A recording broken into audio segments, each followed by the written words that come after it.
اس میں کوئی جان نہیں ہے۔ حضرات محترم، ایک ایسے خطیب تک پہنچنے کی جسارت کر رہا ہوں، جرأت کر رہا ہوں، ہمت کر رہا ہوں، جو ظلمت پدا دین میں خوف خدا عشق مصطفیٰ کا چراغ روشن کر دیتے ہیں۔ اگر آیات قرآنی کی طرف متوجہ ہوں تو مسائل علم و عرفان حل ہوتے نظر آتے ہیں۔ کسی نے خوب کہا ہے کہ مذہب برسات کا چاہو تو ان آنکھوں میں آ بیٹھو، سیاہی ہے، سفیدی ہے، شفق ہے، اب نبارہ ہے۔ میں بڑے خلوص کے ساتھ، بڑے ادب کے ساتھ خطیب نشان بھی صلاحیت، ہر دل عزیز، ہزاروں کے مجمع میں سنجیدگی بخشنے والا ادیب، ایوان باطن میں زلزلہ برپا کرنے والا امیر، شہنشاہ فکر و تدبر، آبرو سنیت، جناب حضرت مولانا مفتی محمد رفاقت صاحب دامت برکاتہ العالیہ سے بڑے ہی ادب اور احترام کے ساتھ ان 4 مصروں کے ساتھ درخواست کر رہا ہوں۔ دلوں میں جستجو بڑھتی ہے اور تنویر ہوتی ہے، سبھی مردہ دلوں میں زندگی تحریر ہوتی ہے، دلائل جب یہ دیتے ہیں کاملے دم رہتی ہیں، ہمارے شیخ کی کچھ اس طرح تقریر ہوتی ہے۔ الحمدللہ رب العالمین، والصلاة والسلام على سید المرسلین وعلى آلہ واصحابہ اجمعین، اما بعد فإن اصدق الحدیث کتاب اللہ وأحسن الهدي هدي محمد صلى الله عليه وسلم وخير الأمور عوازمها وشر الأمور محدثاتها وكل محدثة بدعة وكل بدعة ضلالة وكل ضلالة في النار.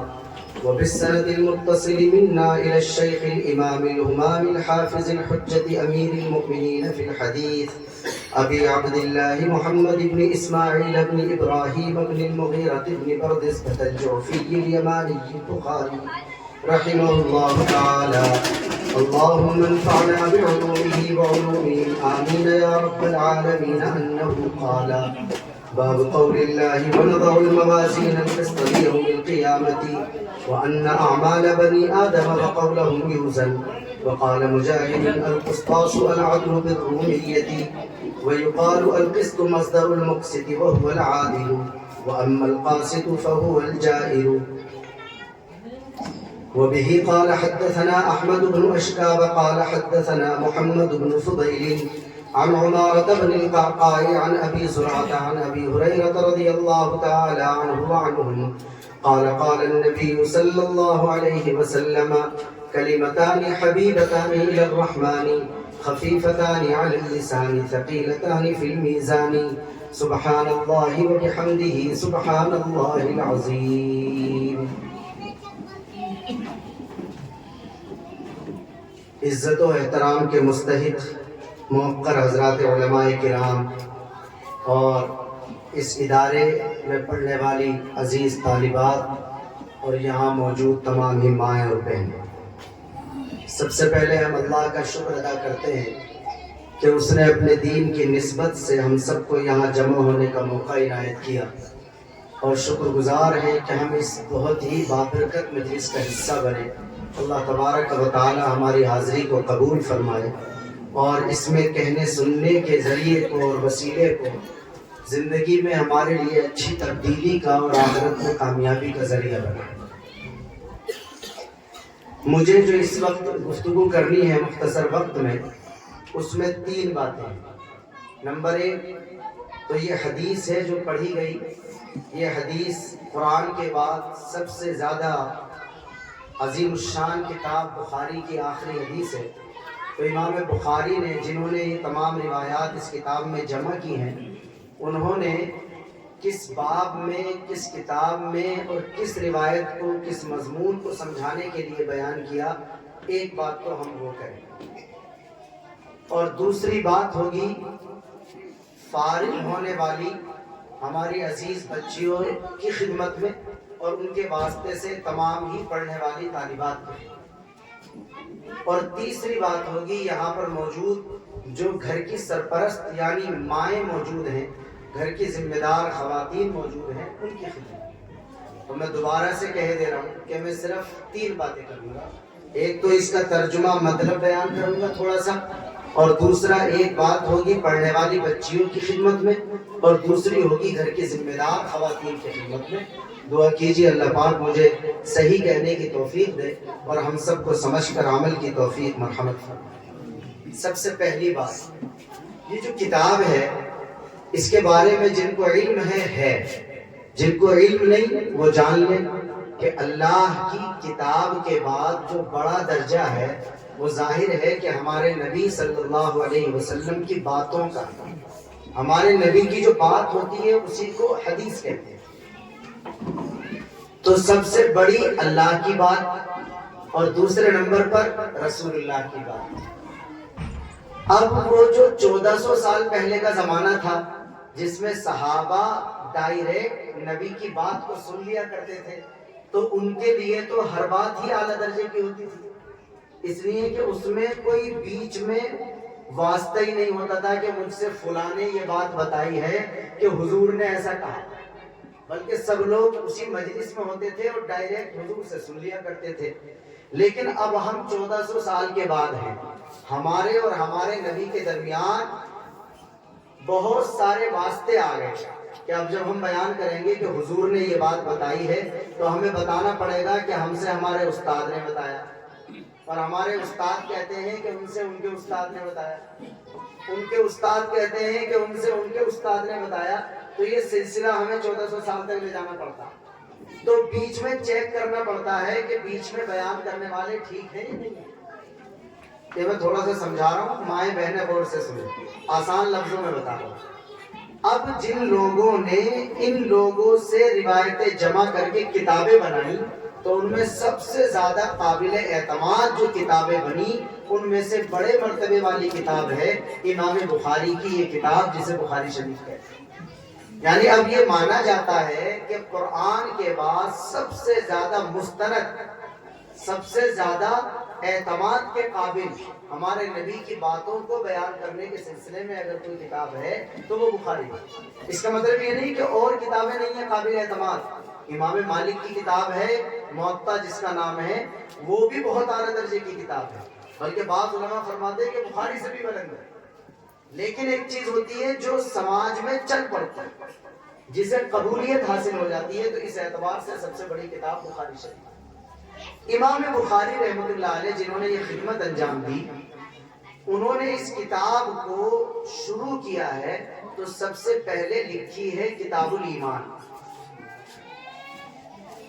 ایمان ہم سب جانتے ہیں، ہمارا کلمہ لا الہ الا اللہ محمد رسول اللہ، یعنی یہ بتا دیا امام بخاری نے کہ ہماری زندگی میں ہماری توجہ سب سے زیادہ جس عقیدے کی حفاظت کے لیے ہونی چاہیے وہ ایمان، اور کمالی کر دی امام بخاری نے۔ جب شروع کیا اپنی کتاب کو تو اس کا نام رکھ دیا کتاب الایمان، اور جب ختم کیا اپنی کتاب کو تو اس کا نام رکھ دیا کتاب التوحید۔ دونوں بالکل ملی جلی سی باتیں ہیں۔ ایمان کا مطلب ہوتا ہے ہمارے دل کا یقین۔ اب یقین تو یہ بھی ہو سکتا ہے، ایک آدمی کا یقین سچا بھی ہو سکتا ہے اور یقین جھوٹا بھی ہو سکتا، یعنی ہمارا یہ یقین ہے کہ اس ساری کائنات کا پیدا کرنے والا خالق و مالک، یعنی اس کا بنانے والا اور آج بھی اس کا انتظام کرنے والا اور پھر اس کو ختم کرنے والا، وہ سب کچھ ایک ہی اللہ ہے۔ تو ہمارا یقین ہے اس پر کہ ایک ہی خالق و مالک ہے، لیکن کتنے لوگوں کا یقین تو ہوتا ہے مگر ان کا یقین خالق و مالک کے ایک ہونے کا نہیں ہوتا بلکہ تین ہونے کا ہوتا ہے۔ تو یقین اور ایمان تو ان کا بھی ہے لیکن توحید نہیں ہے ان کے پاس۔ بچیاں جو ہے نا فارغ ہونے والی، وہ زیادہ غور سے سنیں کیونکہ ابھی انہی کے مطلب کی پڑھنے لکھنے کی بات ہو رہی ہے تھوڑی سی۔ تو ایک ہے شروع میں کتاب الایمان اور اخیر میں ہے کتاب التوحید۔ دونوں کو ملا کر یہ نتیجہ نکلتا ہے کہ ایمان تو دل کے یقین کی بات ہے، لیکن وہ یقین اچھی چیز کا بھی ہو سکتا، وہ یقین بری چیز کا بھی ہو سکتا، وہ یقین اللہ کے ماننے کے علاوہ جھوٹے خداؤں کے ماننے کا بھی ہو سکتا۔ وہ ایک شاعر ہے نا، ابھی پچھلے دنوں چلے گئے احمد فراز، انہوں نے کہا کہ اتنا مت چاہو اسے وہ بے وفا ہو جائے گا، سر جھکاؤ گے تو پتھر دیوتا ہو جائے گا۔ پتھر ہے بیچارہ، راستے میں پڑا، کوئی سر نہیں جھکا رہا تو پتھر ہے، اور اسی پتھر کے سامنے چار لوگ سر جھکانا شروع کر دیں گے تو 2-3 دن میں کیا فوراً اس کا نام پتھر سے بدل کر دیوتا ہو جائے۔ تو آدمی یقین کر لیتا ہے کسی بھی چیز کا، مجھے سورج سے مل رہا ہے جو مل رہا ہے، مجھے اگنی سے مل رہا ہے جو مل رہا ہے، مجھے پانی سے مل رہا ہے جو مل رہا ہے، مجھے پتھر سے مل رہا ہے جو مل رہا ہے۔ تو کوئی اللہ کو نہ مانے، غیر اللہ کا یقین کرے تو یقین اور ایمان تو اس کا بھی ہو گئے۔ پھر کوئی اللہ کو بھی مانتا لیکن اللہ کے ساتھ اور کو بھی ساتھ شامل کر دیتا، جیسے عیسائی ہوتے ہیں، کہتے ہیں ہم تو تین مانتے ہیں، اللہ کو بھی مانتے ہیں، مریم کو بھی مانتے ہیں اور عیسیٰ کو بھی مانتے ہیں، تو انہوں نے خدائی تین بنا ڈالا۔ تو اس وجہ سے امام بخاری نے شروع میں کتاب الایمان لکھ دی اور پھر اخیر میں کتاب التوحید لکھ دی کہ یقین بھی ہونا چاہیے، اور یقین جھوٹے خداؤں کا نہیں، اللہ کا ہونا چاہیے، اور اللہ کے ساتھ دوسروں کو ملا کر نہیں بلکہ بغیر ملائے یکتا اور تنہا صرف اللہ کو۔ تو گویا دونوں کو ملا کر یہ بتا دیا گیا امام بخاری کی طرف سے کہ کتاب کے شروع میں بھی مان لو کہ ایمان ہی سب سے بڑی دولت ہے، اور کتاب کے اخیر میں بھی جان لو کہ ایمان اور توحید ہی سب سے بڑی دولت ہے، جس سے ہماری حفاظت کی سخت ضرورت ہے۔ تو یہ آخری کتاب ہے کتاب التوحید، اور کتاب التوحید کا آخری باب ہے، اس کا نام رکھ دیا امام بخاری نے باب قول اللہ ونزع الموازین القسط لیوم القیامہ، اس لیے کہ توحید اور ایمان جو ہے اس کے چیپٹر بہت سارے بن جاتے ہیں، ان میں سے ایک چیپٹر یہ ہے کہ ہمیں آخرت کا بھی یقین کرنا پڑے گا۔ بھئی جب ہمارے نبی دنیا میں آئے تھے تو آپ نے شروع میں تین باتیں بتائی، ایک تو یہ کہا کہ اللہ کو مانو، ایک یہ کہا کہ رسول کو مانو، اور تیسرا کہا یہ مانو کہ دنیا ختم ہوگی اور دوبارہ سے ہم مر کر زندہ ہوں گے اور آخرت بنے گی، اللہ کے سامنے کھڑا ہونا پڑے گا اور حساب کتاب دینا پڑے گا۔ تو اس زمانے میں سب سے مشکل جس چیز پر یقین کرنا تھا وہ آخرت تھی، اس لیے کہ ہندو کو بھی اگر آپ سمجھائیں تو وہ کہیں نہ کہیں ایک بڑی شکتی کو بھی مان سکتا، تو ایک بڑی شکتی ہوتی ہے مان لے گا، اور رسول کو بھی مان سکتا ہے چاہے نام اس کا اوتار رکھ دے کہ بھی بڑی شکتی اپنا میسج دینے کے لیے کسی نہ کسی کو بھیج سکتی ہے۔ لیکن کفار بھی سب سے مشکل جس چیز پر ایمان لانا تھا وہ یہ تھا کہ جب مر جائیں گے تو دوبارہ سے کیسے زندہ ہو جائیں، یہ سب سے بڑا مشکل تھا۔ لہذا امام بخاری نے جب ایمان اور توحید ہمیں سمجھایا تو اس کے اخیر میں جو باب بنایا وہ بنایا وَنَزَعُ الْمَوَازِينَ الْقِسْطَ لِيَوْمِ الْقِيَامَةِ، تاکہ ایمان میں سب سے مشکل جو ایمان لانا ہے بغیر دیکھے وہ مرنے کے بعد دوبارہ زندہ ہونے پر لانا، اس لیے کہ ہمارے پریکٹیکل میں نہیں ہے، ہمارے تجربے میں نہیں ہے، ساری چیزیں کہیں نہ کہیں ہمارے تجربے سے گزرتی رہتی ہیں، لیکن مرنے کے بعد دوبارہ زندہ ہونا یہ ہمارے تجربے سے گزرتا ہی نہیں۔ آج تک ہم نے کسی کو دیکھے نہیں کہ آیا ہو تو آدمی یہ سمجھتا کہ یہ جھوٹ بات ہے، دوبارہ زندہ نہیں ہو سکتا۔ امام بخاری نے بات قائم کیا کہ نہیں، تجھے کتاب الایمان سے بھی یہ سمجھنا ہے، تجھے کتاب التوحید سے بھی یہ سمجھنا ہے کہ اللہ نے فرمایا وَنَزَعُ الْمَوَازِينَ الْقِسْطَ لِيَوْمِ الْقِيَامَةِ، کہ قیامت کا دن آئے گا، تجھے دوبارہ زندہ ہونا پڑے گا اور زندہ ہو کر حساب بھی دینا پڑے گا۔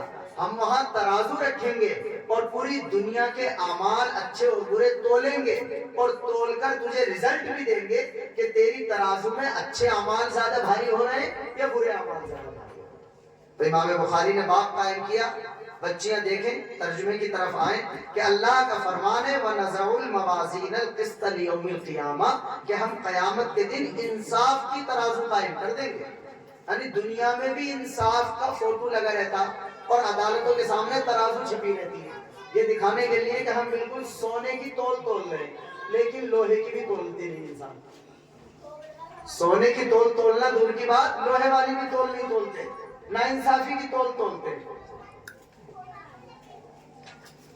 جھوٹوں نے جھوٹوں سے کہا ہے سچ بولو، سرکاری اعلان ہوا ہے سچ بولو، تو کتنا ہی اعلان ہو انصاف کا لیکن انصاف نہیں ہوتا۔ یہ اللہ کا قرآن کہتا وَنَزَعُ الْمَوَازِينَ الْقِسْطَ، انصاف کی ترازو تو ہم لگائیں، انصاف ہم کریں گے، اور کیسے کریں گے انصاف؟ وَأَنَّ أَعْمَالَ بَنِي آدَمَ وَقَوْلَهُمْ يُوزَنْ، اچھی طرح سن لیں، مرد اور عورت، کالے اور گورے، عجمی اور عربی، کوئی بھی ہو آپ نے دنیا میں جو کام کیے ہیں، جو کام دکھائی دے رہے ہیں، اور آپ نے اگر دنیا میں کوئی بات کی ہے جو اڑ کر ہوا ہو گئی دکھائی نہیں دے رہی، دونوں چیزیں باقاعدہ ریکارڈ کی جا رہی ہیں اور دونوں چیزیں تول کر رزلٹ آپ کو دے دیا جائے۔ اچھا اگر ہم کوئی کام کرتے ہیں نا نیکی کا، کسی کی مدد کر دی، تعاون کر دیا، یا برائی کرتے ہیں کسی کا تھپڑ مار دیا، تو اسے تو آدمی سمجھتا ہے یہ کوئی کام ہے، ریکارڈ ہو گیا، پتہ چل جائے گا اچھا کیا یا برا کیا، لیکن زبان سے جو بات نکلتی ہے وہ تو ہوا ہو کر ختم ہو جاتی ہے۔ اللہ کہہ رہا، اور امام بخاری اللہ کے قول کی روشنی میں سمجھا رہے ہیں کہ انسانوں کے اعمال بھی تولے جائیں گے، اور انسانوں کے اقوال یعنی جو بات زبان سے نکلتی ہے وہ بھی تولی جائے گی۔ یہ بات جو ہے نا، اس کے بارے میں مجھے ایک بات یاد آئی۔ کئی مرتبہ لوگ سمجھتے ہیں کہ صاحب بات سے کیا فرق پڑتا، بات تو زبان سے نکلی اور ہوا ہو گئی، اس سے کیا فرق پڑتا۔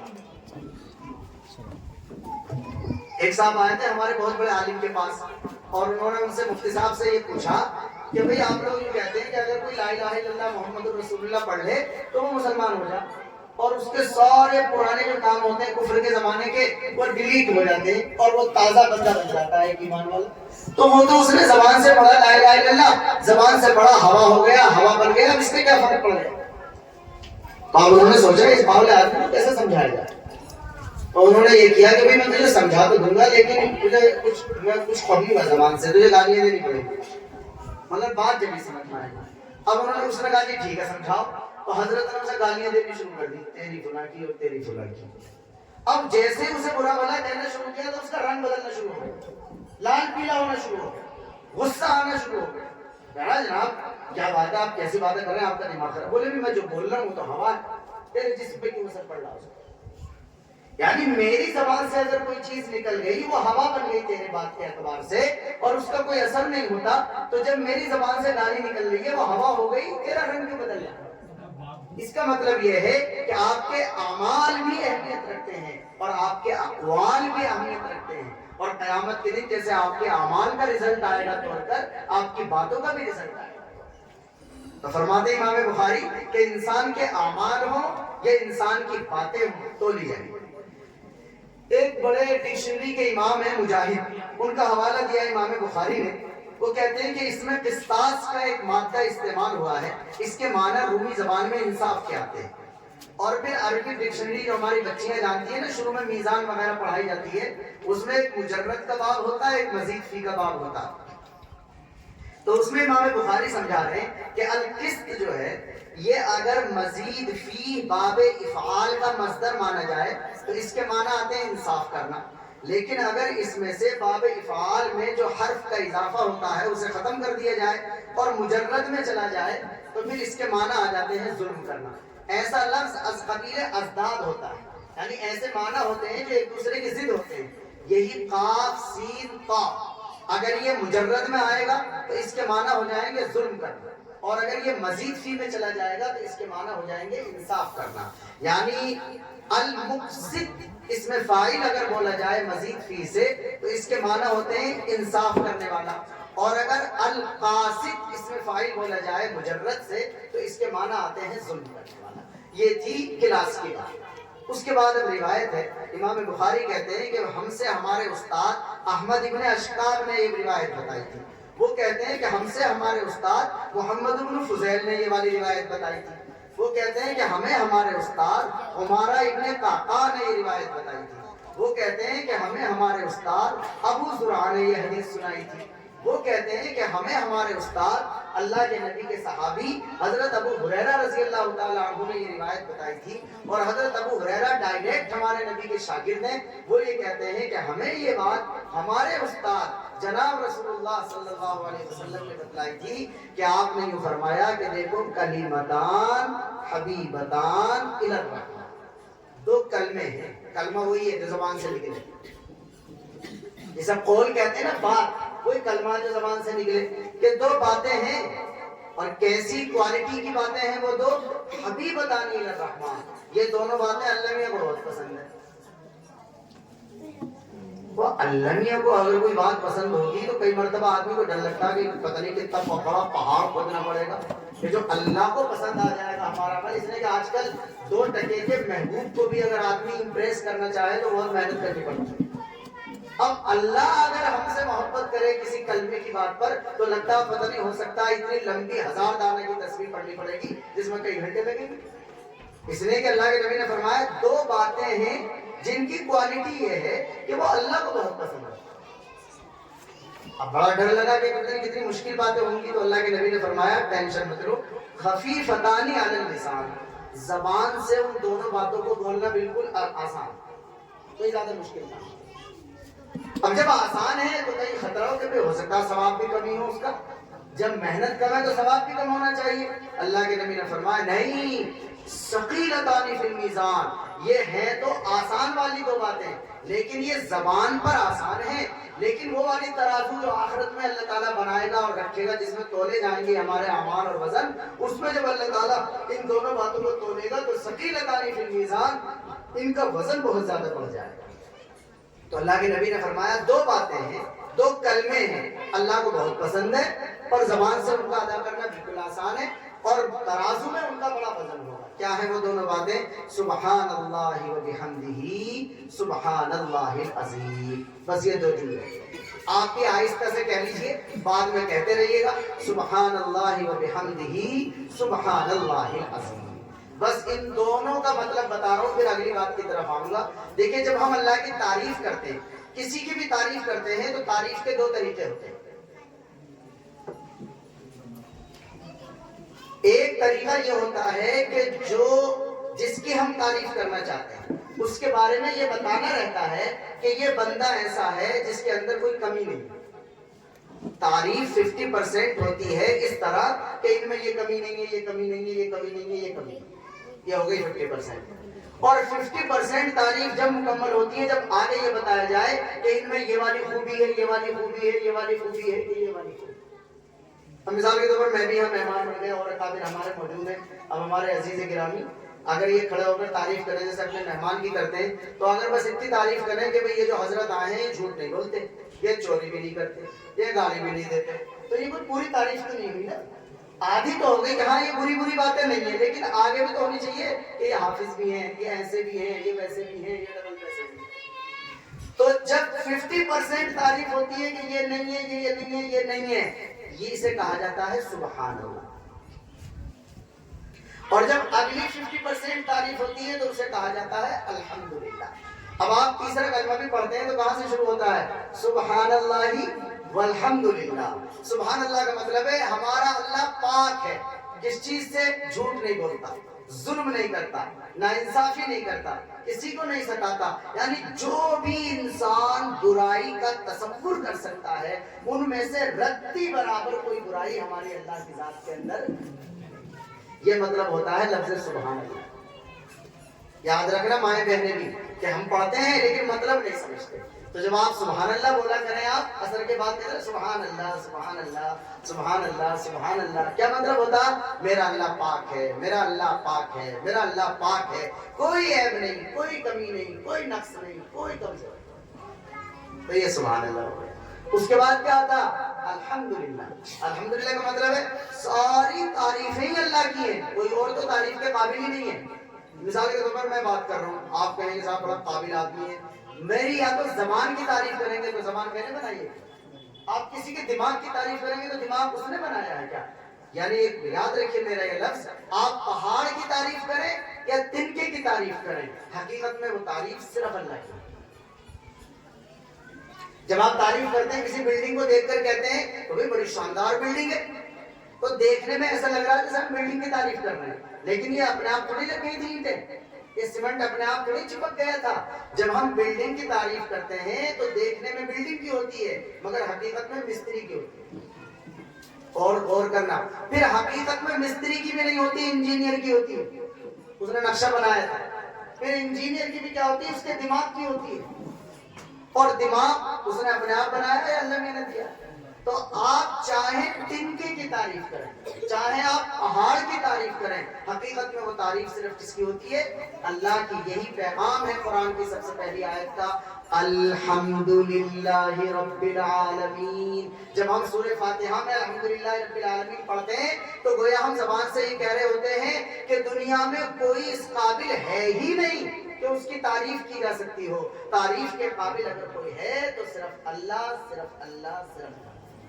تو یہ جو دو کلمے ہیں نا، یہ دیکھنے میں بڑے چھوٹے سے ہیں، دیکھنے میں بڑے آسان سے ہیں، لیکن یہ ہمارے اللہ کی تعریف کو مکمل کر دیتے ہیں کہ سبحان اللہ، اللہ کی ذات ہر عیب سے پاک ہے، اور الحمدللہ یعنی اللہ کے اندر ہر قسم کی خوبی پائی جاتی ہے. جتنی برائیوں کا تصور آ سکتا ہے ہمارے ذہن میں ان میں سے کوئی اللہ میں نہیں, اور جتنی اچھائیوں کا تصور آ سکتا ہے ہمارے ذہن میں وہ سب اللہ کے. ہمارے علماء جو یہاں ہمارے ساتھی موجود ہیں انہوں نے شرح تہذیب پڑھی ہوگی نا, تو اس میں شرح تہذیب والے نے اللہ کی تعریف کی ہے. لکھا اس نے اللہ علم للذات الواجب الوجود المستجمعی لجمیع صفات الکمال, کہ اللہ نام ہے اس ذات کا جو واجب الوجود ہے اور جس کے اندر کمال کی ساری کوالٹیز مکمل پائی جاتی. تو یہ ایک بات ہماری پوری ہو گئی, ٹائم بھی کافی ہو گیا. ہم نے ایک بات کی تھی کہ ہم سبق کی بات کریں گے, وہ ہم نے کر دی. دوسری بات بچیوں سے نصیحت کے طور پر ہے, 3:50 ہو رہے ہیں, 10 منٹ اور بات کر رہا ہوں, دونوں باتیں 5-5 منٹ. دیکھیے بچیوں کے لیے نصیحت کی بات یہ ہے کہ آپ نے پڑھ لیا, آپ کو ڈگری ملی, آپ عالمہ بنی, فاضلہ بنی, تو یاد رکھیے گا علم اپنا ایک الگ مقام رکھتا ہے جو آپ کی ذات کی حد تک بڑی چیز ہے جس سے آپ لوگوں کو فیض بھی پہنچا سکتے ہیں. لیکن علم کے مقابلے کیا کر دیا عزیزہ, علم کے مقابلے جو چیز آپ کی ذاتی حیثیت کو بڑا بناتی ہے وہ ہے خدمت. وہ کیا چیز ہے؟ خدمت. تو بس میں زیادہ نہیں کہہ پاؤں گا اس موقع پر, بچیوں سے بس اتنا کہوں گا کہ آپ کا اپنا یہ فرسٹ ہاؤس ہو جو آپ کا میکہ ہے, یا آپ کا سیکنڈ ہاؤس ہو جو آپ کی سسرال ہے, آپ دونوں جگہ اگر محبتیں حاصل کر سکتی ہیں تو وہ خدمت کی بنیاد پر حاصل کر سکتی ہیں. یعنی آپ کو یہ جذبہ پیدا کرنا ہے کہ لوگ خدا نہ خواستہ یہ منفی مثال نہ دیں کہ دیکھو وہ ایک عالمہ ہے اس نے ایسی حرکتیں کر رہی, بلکہ یہ مثال دیں کہ دیکھو وہ عالمہ ہے اس نے اپنے سسرال میں جا کر اپنی ساس کا دل جیتا. اس لیے کہ آپ کے علم سے لوگ آپ کو جج نہیں کریں گے, آپ کے اخلاق اور خدمت سے جج کریں گے. جب آپ جائیں گے تو آپ کو بہرحال خدمت کرنی ہوگی. اس کا مطلب یہ علم کو سائڈ کرنے کی بات نہیں کر رہا ہوں. ہم لوگ جو لڑکے یا مرد ہوتے ہیں ان کو بھی یہ سمجھنے کی چیز ہوتی ہے کہ اگر ابا جی نے کسی کو بیٹے کو عالم بنا دیا تو اس کا مطلب یہ نہیں کہ وہ ابا کی خدمت سے بے نیاز ہے, بلکہ اگر دو بھائیوں میں سے ایک عالم نہیں ہے اور دوسرا عالم ہے تو اپنی خدمت کے اعتبار سے عالم کو اس بھائی کے مقابلے بلند ہونا چاہیے جو عالم نہیں. ایسے ہی ہماری وہ بچیاں, بہنیں, بیٹیاں جو عالم بن گئی ہیں ایسے موقع پر, تو ان کو اپنی خدمت والے حصے کو کمزور نہیں کرنا, بلکہ یہ علم ان کے اخلاقی اعتبار سے خدمت کے جذبے کے نمبر کو بڑھانے والا ہونا چاہیے, گھٹانے والا نہیں. بس تفصیل میں نہیں جا رہا, اتنی ہی بات کہنی ہے. نمبر 3, تیسری بات ہے جو مجھے ماں اور بہنوں سے کہنی ہے. دیکھیے اور بہت ساری باتیں کہی جا سکتی ہیں, لیکن ایک بات میں صرف ایک حدیث کی روشنی میں کہوں گا, وہ بھی امام بخاری نے روایت نقل کی ہے, اور اس کا تعلق ہے اخلاق سے اور پڑوس سے. یہ کیوں کہہ رہا ہوں میں بات, اس لیے کہ عورت لگتا نہیں کہ فیصلہ کر رہی ہوتی ہے مگر پھر بھی وہ فیصلہ کر رہی ہے. میں پتہ نہیں اپنی بات سمجھا پا رہا ہوں. اگر دو پڑوسیوں میں لڑائی ہو جائے مردوں میں, عورت اگر چاہے تو اس کو بڑھا بھی سکتی ہے, اور اگر چاہے تو اپنی حکمت سے اس کو گھٹا کر ختم کر سکتی ہے. اس لیے میں گھر کی خواتین کے لیے میں بات کہنا چاہ رہا ہوں کہ مرد ہے نا, باہر نکلتا مختلف قسم کے حالات پیش آتے رہتے ہیں. کئی مرتبہ پڑوسی سے ملنے کا بھی موقع ملتا, کئی مرتبہ نہیں ملتا, لیکن یہ جن کے گھر برابر میں ہوتے ہیں, جن کی دیوار ملی ہوئی ہوتی ہے, جن کا دروازہ آمنے سامنے ہوتا ہے, تو یہ پڑوس والی چیز بڑی اہمیت رکھتی ہے. اور اس کو بنانے اور بگاڑنے کا زیادہ جو مرحلہ اور تعلق ہوتا ہے وہ عورت سے. تو ایک حدیث ہے امام بخاری نے بھی نقل کی ہے, اس کو کوٹ کر رہا ہوں, اس کے حوالے سے یہ بات بتا رہا ہوں میں. اللہ کے نبی نے فرمایا لا تحقرن جارۃ لجارتها ولو فرسن شاة او کما قال علیہ الصلوۃ والسلام. سنیں غور سے, اللہ کے نبی نے فرمایا کہ ایک پڑوسن, حیرت ہوتی ہے میں حدیث پڑھتے ہوئے, پڑوسن کا ہی لفظ ہے حدیث میں, پڑوسی کا نہیں.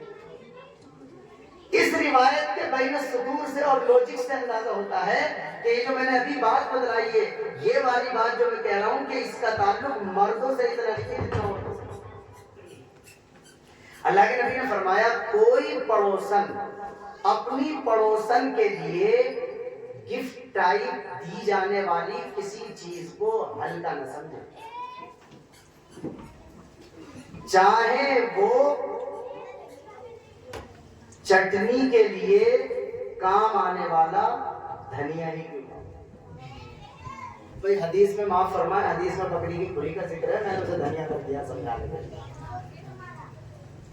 اللہ کے نبی فرما رہے ہیں ایک پڑوسن کو دی جانے والی کسی بھی چیز کو ہلکا نہ سمجھے، چاہے وہ چٹنی کے لیے کام آنے والا دھنیا یا 2 ہری مرچی۔ اب آپ دیکھیں روایت کیسی عجیب و غریب ہے، اور ہمارے نبی ہمارے پڑوس کو کتنا شاندار بنانا چاہ رہے ہیں اور کیا ہدایت دینا چاہ رہے ہیں۔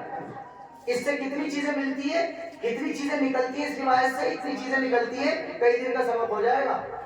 لیکن بس میں ایک آدھا بات بتلا رہا ہوں۔ دیکھیں اس سے ایک تو یہ پتہ چلتا ہے کہ پڑوس میں کچھ نہ کچھ لیتے دیتے رہنے کا مزاج ہونا چاہیے، پڑوس میں کچھ نہ کچھ لیتے دیتے رہنے کا مزاج ہونا چاہیے، اس کی بڑی اہم ضرورت ہے۔ اب دیکھیے یہاں ایک اخلاق کی بات ہے، ہو سکتا 2 پڑوسیوں میں سے ایک بہت مالدار اور دوسرا غریب، یہ اللہ کا نظام ہے، کوئی مالدار ہے کوئی غریب ہے۔ ایک خاتون کے بارے میں ہمیں معلوم ہوا، میں ان کا واقعہ سناتا ہوں، آپ غور کیجئے۔ وہ مالدار خاتون تھی، لیکن کئی مرتبہ مانگی جانے والی چھوٹی موٹی چیز اپنے بچوں کے ذریعے سے اپنی پڑوس میں سے منگایا کرتی تھی کہ بیٹا ذرا ہری مرچی لانا پڑوس میں، ذرا معلوم کر لیے کہ یہاں ادرک ہے کہ نہیں یا لہسن ہے کہ نہیں تھوڑا سا۔ تو کئی مرتبہ بچہ کہتا اماں ہے تو آپ کے کچن میں، ضرورت نہیں ہے نا آپ کو، ہے آپ کے کچن میں، لیکن آپ جواب سنیں اس کا۔ وہ یہ کہتی ہے کہ بیٹا ہے، لیکن ہمارے پڑوسی کو ہم سمجھتے ہیں کہ حالات ہیں اور کئی مرتبہ انہیں کچھ چیز کی ضرورت بھی پیش آتی ہوگی، لیکن اگر میں بالکل کبھی بھی کچھ نہیں لوں گی تو ہمارے پڑوسن کو بھی کبھی بھی ہم سے مانگنے کی ہمت نہیں۔ آپ دیکھ رہے ہیں کتنا بڑا سوال، یعنی مجھے ضرورت نہیں لیکن پھر بھی میں منگا رہی ہوں، کبھی 15-20 دن کے بعد کدھر پوچھیوں کوئی ادرک ہے کہ تھوڑا سا ہوتا نا کچن میں۔ اور یہ عجیب حقیقت ہے، آپ اس تجربے سے گزرتے ہوں گے، میں بھی گزرتا ہوں، بڑے سے بڑے مالدار گھر والے کو بھی کبھی بر وقت کسی چیز کی ضرورت پیش آتی ہے اور اسے اپنے غریب پڑوسی سے بھی کچھ نہ کچھ مانگنا پڑتا ہے۔ کیا بات ہے ہمارے نبی صلی اللہ علیہ وسلم کی، ہزاروں درود و سلام علیہ وسلم۔ تو آپ نے فرمایا ایک پڑوسن دوسری پڑوسن کو دی جانے والی کسی چیز کو حقیر نہ سمجھے۔ کیا مطلب؟ یعنی دیتے ہوئے بھی حقیر نہ سمجھے اور ادھر سے آئیے تو بھی حقیر نہ سمجھے، دونوں باتیں ہیں اس میں۔ کئی مرتبہ ایک آدمی غریب ہے، وہ یہ سوچتا ہے کہ یار کوئی اچھی چیز بنے گی تبھی دوں گا میں اپنے پڑوسی کے گھر، تو کئی مرتبہ 15 دن گزر جائیں گے اور دے ہی نہیں پائے گا۔ ارے بھائی آپ کے یہاں جو بھی چیز بنی ہے محبت کا تقاضا یہ ہے تو اگر آپ کا پڑوسی آپ کی دی ہوئی چیز کو خراب سمجھے گا تو اللہ کے یہاں نمبر اس کے گھٹیں گے، آپ کے نہیں گھٹیں گے۔ آپ تو دے دو گے میرے ساتھ، آپ کے یہاں مہمان آئے کوئی چیز بنی مثال کے طور پر تو دے دو اس کو، آپ کیوں حقیر سمجھ رہے ہیں؟ آپ اگر یہی سوچتے رہیں گے کہ ان کا گھر مالدار ہے، ان کے یہاں تو یہ ڈشیں روزانہ بنتی رہتی ہیں، تو آپ کو تو مہینوں گزر جائیں گے، آپ دے نہیں پائیں گے۔ جو میسر ہے وہ دو، اگر وہ والا پڑوسی اسے برا سمجھے گا تو آپ کی کوئی کمی نہیں رہے گی، وہ پریشان ہوگا، اس کے نمبر گھٹیں گے۔ آگے اسی کی بات بتا رہا ہوں میں کہ اس پر بھی یہ ذمہ داری ہے کہ پڑوسی نے اگر کوئی چیز دی ہے تو دوسرا پڑوسی اسے حقیر، تو دینے کے لیے بھی حقیر مت سمجھیے، پیش کر دیجئے جو آپ کو میسر ہے۔ وہی ہے نا کہ بھئی یہ تھوڑی ہے کہ اگر 10 رشتے دار ہیں تو سب کی مالداری برابر ہوگی، اگر 4 بھائی ہیں تو سب کی مالداری، میں دوست ہوں آپ کا، آپ مالدار ہیں میں غریب ہوں، تو بھئی مجھے غریب کی طرح قبول کرو نا۔ میرے گھر اگر صوفہ نہیں چٹائی ہے تو محبت سے چٹائی پر آ کے بیٹھو نا، جو میرے پاس ہے وہی تو پیش کروں گا میں آپ کو۔ آپ اگر یہ دیکھنا چاہتے ہیں کہ میرے یہاں بھی صوفہ ہو تو مت آئیے میرے یہاں، مجھے تو جو اللہ نے دے رکھا وہ بہت لمبی ہو گئی۔ میں کہہ رہا تھا کہ ایک پڑوسن دوسری پڑوسن کے لیے کسی چیز کو حقیر، اس سے اخلاق بنے گا، اس سے پڑوس بنے گا، اس سے محبتوں میں اضافہ ہوگا۔ اور یہ بھی اسی بخاری میں نقل کی ہے امام بخاری رحمۃ اللہ علیہ۔ کتنا بڑا سبق اور پیغام ہے۔ تو جو آپ کو میسر ہے وہ دے دیجئے، لیکن جب ادھر پہنچ گیا تو وہ اگر مالدار پڑوسن بھی ہے تو وہ ایسا رسپونس دے، آخری بات کہہ رہا ہوں، وہ ایسا رسپونس دے اپنی غریب پڑوسن کو کہ وہ غریب پڑوسن کا دل بڑا ہو جائے۔ ایسا جملہ نہ بولے کہ وہ بیچاری آگے کچھ دینے کے قابل نہ رہے۔ اس نے دے دیا سالن اور آپ اتر کے دیکھنے لگی اپنے گھر کی چھت پہ سے اور کہنے لگی ارے کل تم نے جو سالن بھجوایا تھا میں نے دسترخوان پر رکھ تو دیا تھا مگر کسی نے چھوڑ ہی نہیں، ہاتھ نہیں لگایا ہمارے گھر میں تو کسی نے، تو بیچاری نے کتنی محبت سے دیا تھا، آئندہ وہ ہمت ہی نہیں کرے گی کہ میرے بیٹے نے تو ایک لقمہ لگایا اس کے بعد چھوڑ دیا۔ یہ حدیث بتلا رہا ہوں میں، اپنی بات نہیں کہہ رہا ہوں۔ حقیر نہ جانیے، اس کا دل بڑھائیے، بلکہ آپ اس سے کیا کہیے، ارے شکریہ بھی آپ کا، آپ نے جو کل سالن بھیجا تھا میں نے جو اسے دسترخوان پہ رکھا تو وہ تو سارے بچوں نے اتنی محبت سے کھایا، بہت ہی شاندار، بڑا ٹیسٹی، مزہ آ گیا ہے۔ اور یہ بھی حدیث سے ثابت ہے، ہمارے نبی پاک علیہ السلام کی جب کوئی ساتھی دعوت کیا کرتے تھے اور آپ دعوت میں تشریف لے جاتے تو جو کھانا آپ کو صحابی کھلایا کرتے تھے ہمارے نبی ان کا دل رکھنے کے لیے، خوش کرنے کے لیے یہ کہا کرتے تھے ارے بھائی آپ کو کیسے پتہ چل گیا، آپ نے تو ہماری فیوریٹ ڈش بنائی۔ یہ حدیث میں لفظ ہے، مگر کیسے دل نکال کے رکھا جائے؟ ہم واقعات صرف واقعات جاننے کے لیے پڑھتے ہیں، سمجھنے کے لیے۔ اب یہ تھوڑی کہ آپ مہمان بنے، اس نے تو اتنی محبت سے کوئی سالن بنوایا، آپ کہنے لگے یار یہ تو مجھے پسند ہی نہیں ہے، تو بیچارہ اس کا دل بیٹھ جائے۔ آپ اس کا دل بڑھائیے۔ ہمارے نبی کے الفاظ ہیں، الفاظ مجھے یاد نہیں آ رہے ہیں، محترم مولانا مفتی سلمان صاحب الفاظ ہیں یہ روایت میں، ایک میں فرمایا پیغمبر علیہ السلام نے اس کے ترجمہ اس طرح کہا کہ ارے بھائی آپ کو کیسے اندازہ ہو گیا کہ یہ والی چیز ہمیں بہت پسند ہے، آپ نے تو ہماری پسندیدہ چیز بنائی۔ تو ایک پڑوسن دوسری پڑوسن کی کسی چیز کو حقیر نہ سمجھے۔ آپ جب اس کا دل بڑھائیں گی کہ آپ کا سالن تو بہت اچھا تھا بھائی، ہمارے بچوں نے بڑی محبت سے کھایا، تو وہ اگر غریب پڑوسن بھی ہے اس کا دل اتنا بڑا ہو جائے گا اور پھر وہ آئندہ آپ کو کچھ دینے کی ہمت کرے گی، اس کے ہاں کچھ بھی آیا کرے گا، بنے کرے گا تو آپ کو بھی دے دیا جائے گا۔ 3 باتیں میری مکمل ہوئی۔ نمبر 1 ترجمہ مطلب اس کا پیغام، نمبر 2 بچیوں کے لیے یہ نصیحت کہہ لیجئے کہ علم اپنی جگہ ہے لیکن خدمت سے آپ کا علم بڑھے گا، آپ کی حیثیت سماجی اعتبار سے بلند ہوگی اور آپ دل جیت پا سکیں گی۔ اور تیسری بات گھر کی ذمہ دار خواتین کے لیے کہ خاص طور سے سب کا ہی خیال رکھنا چاہیے لیکن خاص طور سے پڑوس میں محبتوں کا پروان چڑھانا یہ مردوں کے مقابلے عورتوں کے ساتھ زیادہ جڑا ہوا ہے۔ اللہ تبارک و تعالی ہماری حاضری کو قبول کرے اور اس ادارے کو قبول فرمائے۔ عزیز گرامی نے مجھ سے کہا اور مجھے اللہ تعالیٰ درجے بلند کرے، ہمارے رفیق محترم حضرت مولانا مفتی اشرف صاحب رحمہ اللہ تعالیٰ کے، ان کا بار بار مجھے خیال آیا، ہم سے وہ 1 سال سینئر تھے دارالعلوم میں لیکن ہمارا کمرہ ایک قمر الحسن بھائی تھے باپو والا تھے وہ بھی رہتے تھے، ایک بھائی اشرف تھے وہ بھی رہتے تھے، مجھ سے 1 سال سینئر تھے وہ لیکن کمرے میں بھی ساتھی تھے۔ تو بار بار مجھے خیال آتا رہا، میری آواز ایسی ہو رہی ہے 10 دن سے، لیکن میں نے سوچا کہ میں حاضر ہوتا ہوں، ہو سکتا ہے اللہ تعالیٰ ہماری حاضری کو بھی قبول کر کے ہمارے لیے کچھ خیر کا سبب بنا دے۔ وآخر دعوانا الحمدللہ رب العالمین۔